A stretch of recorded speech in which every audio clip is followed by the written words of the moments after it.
Salut à toutes et à tous et bienvenue dans ce nouveau numéro de Qui l'eût cru. Aujourd'hui, on s'intéresse aux chiens. Le plus grand chien au monde mesure 1,10 m au garrot, tandis que le plus petit ne mesure que 10 cm. Une différence vraiment impressionnante. Certains chiens bien entraînés peuvent détecter des maladies comme le cancer en reniflant des échantillons d'urine. Leur cortex olfactif, la zone de leur cerveau en rapport avec l'odorat, est 40 fois plus grande que chez les humains. Leur nez est composé de plusieurs centaines de millions de récepteurs, contre 5 millions chez nous. Leur truffe est d'ailleurs humide pour capter davantage de substances chimiques. Les chiens peuvent reconnaître en moyenne plus de 150 mots. Un chien du nom de Chaser peut même en distinguer plus de 1000.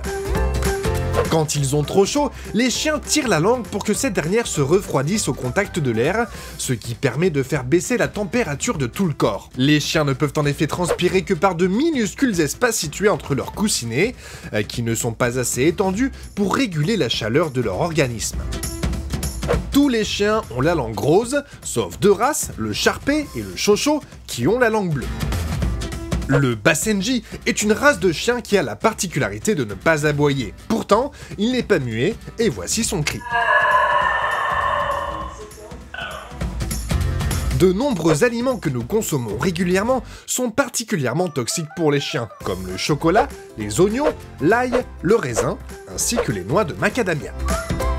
Les présidents de la République française ont pour habitude de posséder un ou plusieurs chiens pendant leur mandat. Ainsi, depuis 1974 et l'accession au pouvoir de Valéry Giscard d'Estaing, tous les présidents ont eu au moins un chien à l'Élysée.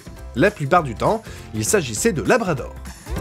En Asie, plusieurs millions de chiens sont tués chaque année pour être mangés. On estime leur nombre entre 13 et 16 millions d'individus. Chose plus étonnante, dans certaines régions de Suisse, certains fermiers ont également pour habitude d'en manger.